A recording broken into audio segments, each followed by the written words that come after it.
Hi there, it has been a while, so welcome to part 3 of my Furry Drama tier list. And to briefly explain for those that are new, this is a series where I rank known furry dramas in the furry community. I already made a part 1 and 2, and if you want to know how I rank this and the rules, it is explained in part 1 at the beginning of the video, which I recommend you watch after watching this video. And also, you people have spoken. On the poll, you people voted Ruben Sin to be on bad, so he will be put on the bad tier. I also have a Patreon and a Discord server for those that are interested. Although, let's begin. So let's start with the first person, Foxler. Oh god. So Foxler is an interesting individual, I can say. Foxler is also known as Lee Allen Miller, but I will call him Foxler. This familiar, ominous looking furry is the leader of a group called Furry Raiders, and he was also a burned fur supporter. Foxler is a person that got himself into many controversies for dumb reasons that doesn't make any sense and could have been so easily avoidable. So Foxler, oh my god, this damn name.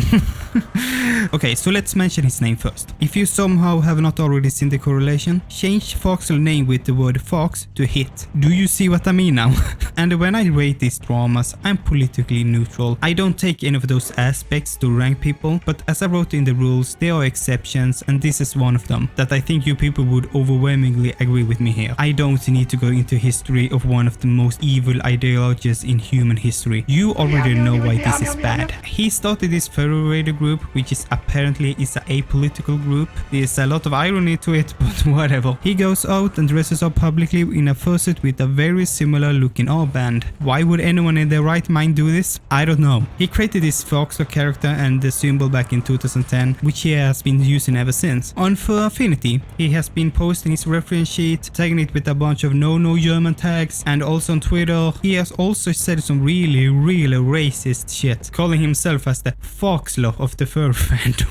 Okay, buddy. In public spaces, there are also weird moments as well, with his armband and his Furry Raiders group. So let's mention some of them. He wanted to get into the Foxtrot Club, which is a fursuit dance event. The club told him like, hey, don't have this armband in the club, which is quite generous of them to give them a chance after seeing a person like this. But Foxler didn't care and went to the club anyway, which he allegedly assaulted, or Foxler was assaulted after being told to leave. He was unsurprisingly permanently banned afterwards. They also tried to enter the big gay costume party and was immediately kicked out. They also used Confederate style imagery to basically provoke Anthrocon. I'm not 100% if these guys are actually genuine or bunch of trolls or plain out stupid, but regardless, you should not go to public spaces with no German imagery as a weird sick joke or political reasons or whatever your intention is. I get it. Edgy humor is funny, but the difference here is I know when edgy jokes are appropriate and when they are not, like with friends, video games, movie, book,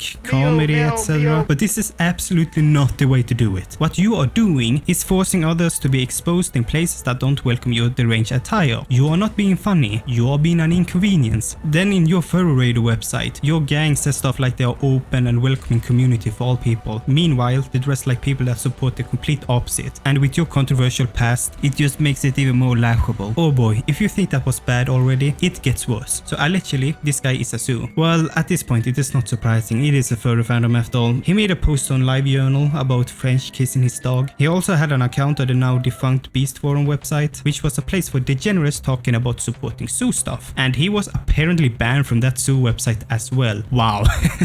This guy is so disliked that he even got banned from a zoo site. He also reportedly said he's described having sex with a Siberian husky. We can't confirm how true this is or the full story behind it, but the evidence looks to be quite against him. And finally, when he was 18, he had a chat with someone when they were 13 years old, which he even admitted to. He was also accused of trying to convince a 16-year-old girl to run away from her parents by manipulating her with money and a puppy. There are more to this guy, but I think enough has been said here. He's a person that is deservedly banned from everywhere, that also hangs out with other creeps like him. The only place he was allowed to go to is free for all, which is not surprising. So yeah, Foxler goes to evil tier. I don't think anything else needs to be said here, except there's only one furry that is allowed to be a no German. It is this guy right here. Ma'am, I have some terrible news. Your cat is So now let's talk about Boof The Bear. This guy I saw commenting below my video once saying, wow indeed Boof, congrats getting to my tier list video. Although Boof is an influencer, I guess. I just think he's nothing interesting and boring for me. Anyway, this Boof The Bear thing started by someone called Stan Chris on TikTok, that then started to move to also create furry social media accounts on Insta, TikTok and Twitter to fully embrace the furry fandom identity, can we say, because he was a closet furry that has now officially joined.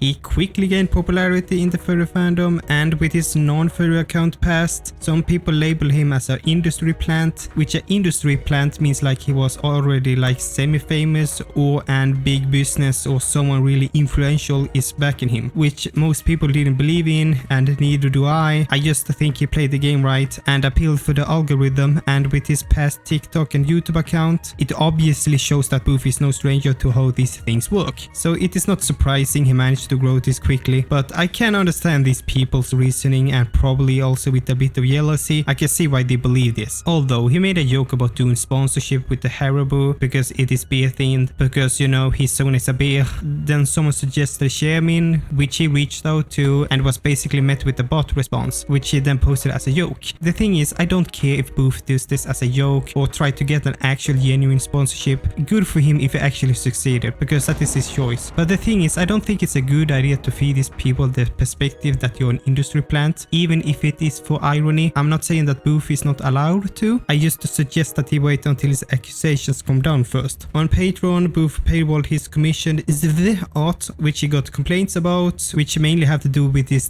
is unorthodox, but I don't think it is a big deal really. It is common that artists do this, but I have never seen a commissioner do this, or at least it is very rare. But the artists he commissioned are to consider okay with this though. But I do think this is quite weird, and I would prefer this doesn't become a trend for the fandom. He also had a controversy when he hung out with someone that was a Trump supporter and had a suit from Don't Hug Cacti, which the owner is an alleged Sue. This suit was made before she was outed, and Boof wasn't aware that the Don't Hug Cacti suitor and was a Trump supporter. I have nothing to say here, it was just an unfortunate timing. This could literally happen to anyone. He had a boyfriend who is also a cop, brought to the controversy in which the cop ex-boyfriend is a Trump supporter. I personally do not like Trump, mainly because of the foreign relation with my country, but I won't let my bias judge, and because this will break the no politics rule, I also do not care or know enough about American politics either, since I'm Swedish, so whatever. There was also a lack of care to keep minors safe. Boof is mainly for mature audience, but there were still minors watching him anyway, and when that audience exists, you still have an obligation to do the minimum to keep those people safe. And well, here comes a controversial one for Boof, is that he retweeted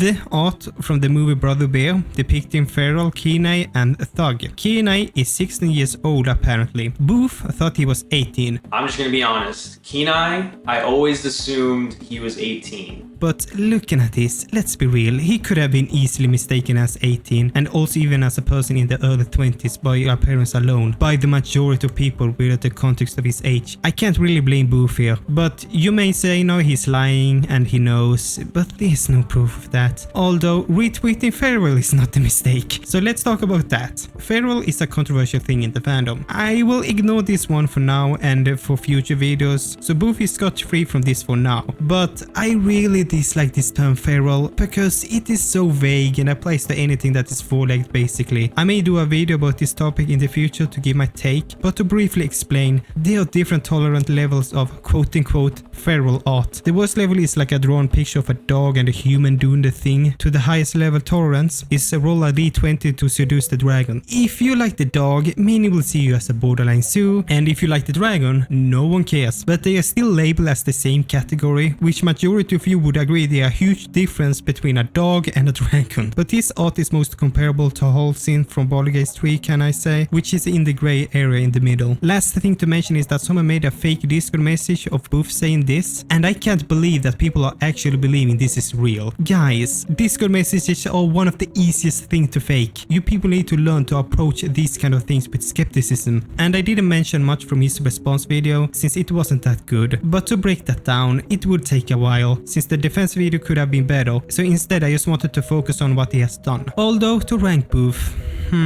well, this was a difficult one for me. For me, you can argue to put him from controversial down to absurd, because depending how you see it and your reasoning, but I put him on controversial. The thing is that there's nothing that sticks out to being too bad in my opinion. I just think it has mainly to do with Boof being new to the furry fandom and not knowing the furry culture, and with the combination of his fast growth in popularity in the furry fandom is the biggest factor here. I just think my best advice to Boof is to be cautious of what you are doing, and I think that is the approach he's going for right now. He hasn't had any drama since, but let's move on. Now, let's mention a short one, Nyanwolf. I just have to say, how did this one even become a drama in the first place? So to explain this, Nyanwolf is an artist and an animator. Nyanwolf has this like childish and 2000 Newground style. If you are a person that grew up during that era of internet culture, during the 2000 and early 2010s, I think you probably feel quite nostalgic seeing this. But Nyanwolf made an animated video called Don't Touch My Pizza with caps lock. Don't touch my pizza, don't touch my jelly. I don't like blue cheese cause it is really smelly. Well, this video is quite reminiscent of that era of the internet, and I think Nyanwolf succeeded in emulating that era really well. Even though personally, I think the music is a bit annoying and the voice is quite unpleasant, which I would understand why some people dislike this, but in the end I don't really care and it is completely harmless. I would just move on and never watch this again. But for some stupid reason, that is not how it ended. This got attention from the awful website called TikTok, where people call it cringe and made fun of it, and then started to give Nyanwolf a bunch of comments that were hateful, harassing, bullying for no good reason. The worst ones was those that falsely accused Nyanwolf of stuff. Why?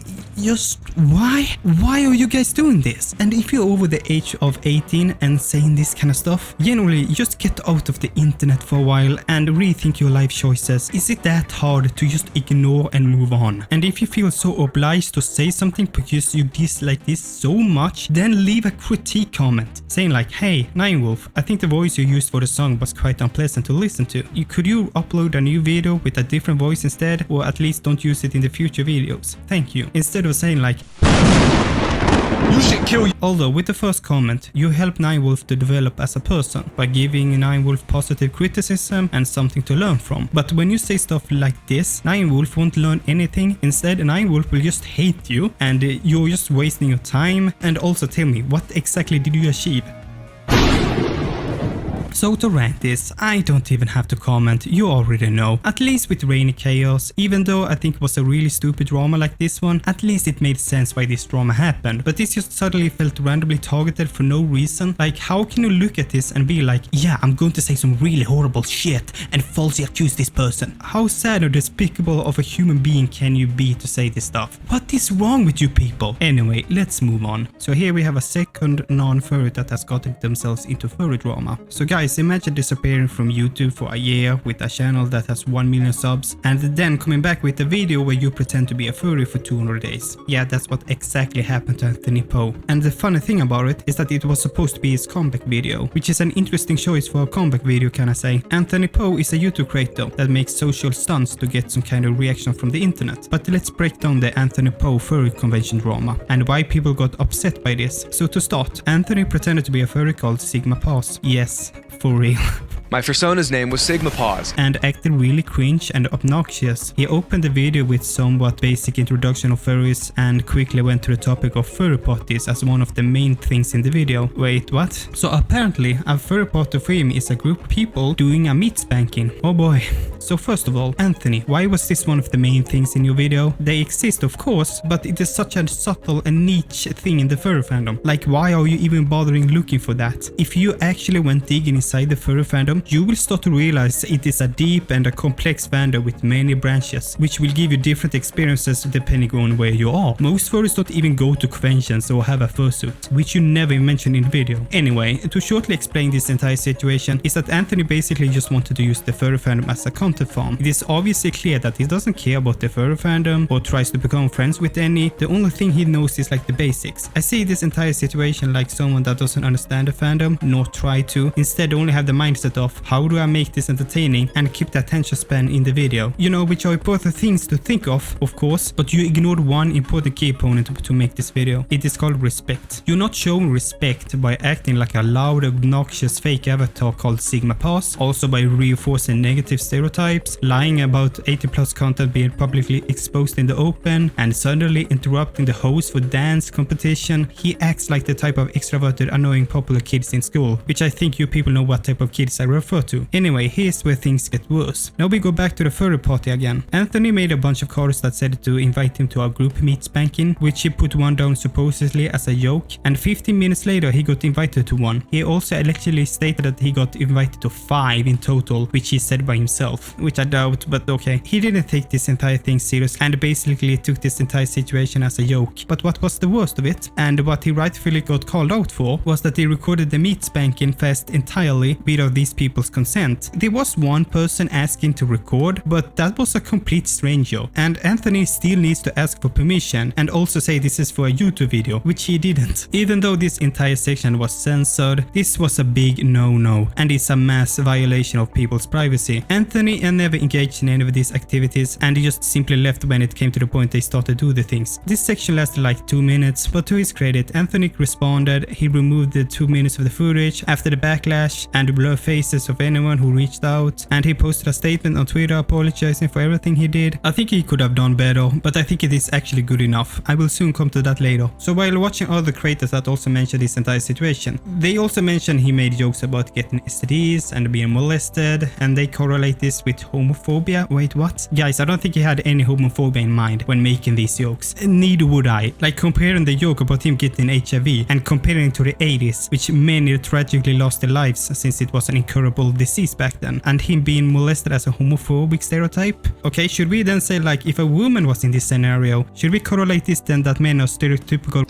This might be a cultural difference, but I honestly don't see what he did wrong here. Him joking about STDs was probably not about homophobia, guys. It was probably related to the case in an actual scenario he could actually have received it. Molestation jokes could be applied to any scenario. One of my friends visited the doctor for a while. I made the exact same itchy joke that the doctor is sexually abusing them. Does that mean I have something against doctors or I have a negative stereotype against them? No, it is just stupid itchy jokes. Almost all of us do that from time to time, and don't pretend you don't. You don't have to overanalyze this because it is not that deep, okay? I also heard that they should delete the video, but what difference is that going to make? People are just going to re-upload the video, and the deleted footage is widely available on the internet, and the original video is not monetized and age restricted. He's not gaining anything from it anymore. Let this video be an archive on his channel. Actually, it is not age restricted anymore. I don't know how this happened, but it is just YouTube being YouTube sometimes. Anyway, to rank this, if this was a fresh and a new drama, I would have put it on absurd, but time has passed and I put Anthony, you did an oopsie. I will explain why. Here's the thing, Anthony did not make this video intentionally with malicious intent. What he wanted to do was just make a video that was entertaining to watch, and if you look past all the controversial stuff, etc., then that is what he exactly achieved. But he was so content brained that he did not think about the consequences of how furries would react, and I can also sympathize with him for a bit too. Like imagine spending 200 days planning to make this video and go through all of this effort, and then the final result is a huge backlash. So I feel a little bit bad for him, but it was also deserved, because Anthony that day probably got a reality check on what he just did, because after this he never got himself into any drama or controversy again. I think the apology could have been better, but compared to these two, they never really tried to correct their mistakes, which I then think Anthony looks much better in comparison. I don't think it's worth it anymore to hold any grudges against him, and I think it is for the best Anthony to continue never interacting with the Furry Fandom again, and let's leave it with that. If you made it this far, please consider subscribing, commenting and liking the video. Sorry for this video taking a bit long to make, but I blame my inattentive ADHD for that. I will also say thank you to Akumu for being my only Patreon. I really appreciate your generous support. Thank you. And I hope you all have a good day, and thank you for watching.